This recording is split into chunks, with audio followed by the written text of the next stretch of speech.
بعض اوقات کسی وجہ کے بغیر آنسو کیوں آ جاتے ہیں؟ آپ نے دراصل یہ پوچھا ہے کہ وہ آنسو جو نہ گلے کے ہوں، نہ شکوے کے ہوں، نہ افسوس کے ہوں اور نہ غم کے ہوں، تو وہ کون سے آنسو ہوتے ہیں؟ تو ایسے آنسو ضرور ہوتے ہیں جو گلے کے نہ ہوں، شکوے کے نہ ہوں، غم کے نہ ہوں اور کسی گناہ کے بھی نہ ہوں۔ یہ ہوتے ہیں شوق کے آنسو، اور یہ شوق ہوتا ہے اللہ تعالیٰ کی رحمت کا شوق۔ ایسا ضرور ہوتا ہے۔ اللہ تعالیٰ نے فرمایا ہے کہ میرے بندے وہ ہوتے ہیں جو کم ہنستے ہیں اور زیادہ روتے ہیں۔ یہ اللہ کے قرب کی دلیل ہے۔ اس طرح کئی واقعات کھل جاتے ہیں۔ اگر آپ پھیلی ہوئی کائنات کی فکر نہ کرو اور سمٹی ہوئی کائنات کو دیکھو تو سمٹی ہوئی کائنات کیا ہوگی؟ یہ آپ کے دل کا نام ہے۔ تو کائنات کس کا نام ہے؟ یہ آپ کے دل کا نام ہے۔ اللہ کس کا نام ہے؟ یہ آپ کے اللہ کی یاد کے آنسوؤں کا نام ہے۔ اللہ کی یاد میں آپ نے جو آنسو بہائے ہیں، آپ کو اتنا ہی اللہ سمجھ آیا ہے۔ آپ دوسروں پر رحم کرو تو آپ پر رحم کیا جائے گا، دوسروں کو معافی دے دو تو آپ معاف کر دیے جائیں گے۔ جب انسان کامیاب ہوتا ہے تو کامیابی کا صحرا اپنے سر لیتا ہے، اور جب ناکام ہوتا ہے تو کہتا ہے اللہ نے میرے ساتھ کیا کیا۔ یہ بات یاد رکھیں کہ کامیابی اور ناکامی دونوں اسلام کے لیے اور اسلام کے اندر ہوں، اور یہ آخری وقت کا نام ہے، ورنہ یہاں کی کامیابی کامیابی نہیں ہے۔ ایسا ممکن ہے کہ ایک آدمی یہاں کامیاب ہو اور آخرت میں ناکام ہو، اور یہ بھی عین ممکن ہے کہ ایک آدمی یہاں ناکام ہو اور آخرت میں کامیاب ہو۔ عین ممکن ہے کہ ایک آدمی کسی بہت بڑے ملک کا پریزیڈنٹ ہو اور وہ دوزخ میں جائے۔ یہ ممکن ہے اور ہو سکتا ہے۔ تو ایسا ممکن ہے، ایسا ممکن ہے کہ کوئی فرعون ہو، بادشاہ وقت ہو، اور لوگ اس کا کہنا مانتے ہوں، لیکن اللہ تعالیٰ کہتا ہے کہ یہ لعین ہے، جاؤ اس کو مارو۔ موسیٰ علیہ السلام کے پاس گھر بھی نہیں ہے، رہنے کی جگہ نہیں، ٹھکانہ نہیں، لیکن وہ اللہ کے پیغمبر ہیں۔ ان کی زبان میں لکنت ہے، لیکن کلیم اللہ ہیں، اللہ سے کلام کرنے والے ہیں۔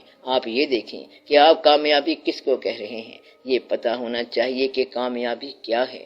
یہ جو دنیا کا دھوکہ ہے یہ تو کامیابی نہیں ہے جسے آپ کامیابی کہہ رہے ہیں۔ اگر مقصد بد ہو تو کامیابی سے زیادہ کوئی عذاب نہیں ہے۔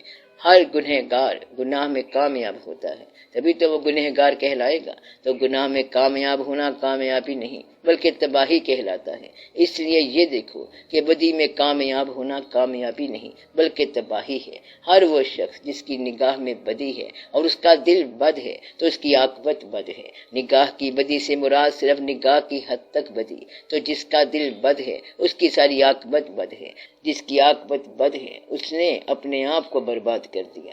نیکی کر کے ثواب کا کام کر کے بھی برباد ہو گیا، اس نے ثواب کو عذاب کر دیا۔ لوگ ایسا کرتے رہتے ہیں، بے شمار لوگ ایسا کرتے رہتے ہیں، خانہ کعبہ سے چوری کراتے ہیں۔ یہ دیکھو کہ انہوں نے کہاں پر کامیابی کو ناکام بنا دیا۔ اللہ کی تلاش کے سفر میں بڑی احتیاط چاہیے۔ تو کامیابی کیا ہے؟ جس کو اللہ تعالیٰ کامیابی کہے۔ ناکامی کیا ہے؟ جس کو وہ ناکامی سمجھے۔ بس پھر ہمارے ہاں تضاد ہی کوئی نہیں ہے، تو اسے کامیابی کہیں گے۔ اچھا رزلٹ کون سا ہے؟ جسے ماں باپ اچھا سمجھیں۔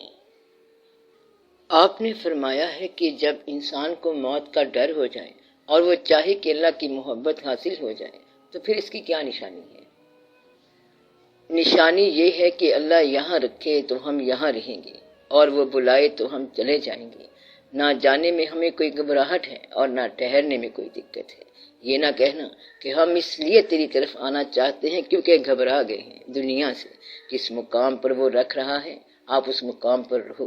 سب اس کا فرمان ہے، اس کی مہربانی ہے، اور سب اسی کی عنایت ہے۔ آپ کو سمجھ نہیں آتی لیکن حساب برابر ہوتا ہے، یعنی جہاں سے آپ ابتدا کرتے ہو وہیں پہ ختم کرتے ہو۔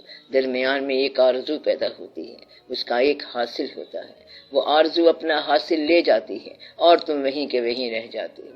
آپ جب پیسہ کماتے ہو کہتے ہو کہ اللہ کے فضل سے اولاد کے کام آ جائیں گے، مگر اولاد اپنے وقت پہ خود ہی پیسے کما سکتی ہے۔ آپ کہتے ہیں کہ ہم سیلف میڈ ہیں، ہم غریب تھے، ہم نے خود محنت کی ہے اور پھر ہم یہ ہوئے ہیں، مگر اولاد کو ہم نے غریب نہیں ہونے دینا۔ تو آپ اپنا پیسہ ان کو دے دو، اور جب تم رخصت ہوگے تو پھر تم خالی ہاتھ۔ باقی تو صرف اعمال ہیں۔ اعمال کی بات یاد رکھ لینا، اگر آپ کو اپنے اعمال میں دقت محسوس ہوئی ہو تو پھر توبہ کو کبھی نہ بھولنا۔ یہ یاد رکھنا کہ توبہ سے انسان کا ماضی ٹھیک ہو سکتا ہے، حال تو ٹھیک ہوگا ہی مگر ماضی بھی ٹھیک ہو سکتا ہے۔ آپ یاد رکھنا کہ جو جیت صحابہ کرام رضوان اللہ اجمعین تھے وہ کلمہ پڑھ کر اسلام میں داخل ہو گئے اور پھر وہ سابقون الاولون کہلائے۔ کلمے نے ان کے ماضی کو بھی روشن کر دیا۔ آپ کو میری بات سمجھ آ رہی ہے؟ یعنی کہ یہ ایک ایسا مقام ہے کہ توبہ سے ماضی بھی روشن ہو جاتا ہے، ماضی کی دقتیں ختم ہو جاتی ہیں اور انسان اپنے ماضی کو بھی مومن کر سکتا ہے اور مستقبل کو بھی درست کر سکتا ہے۔ توبہ کرو اور اللہ کا شکر ادا کرو۔ شکر الحمدللہ رب العالمین۔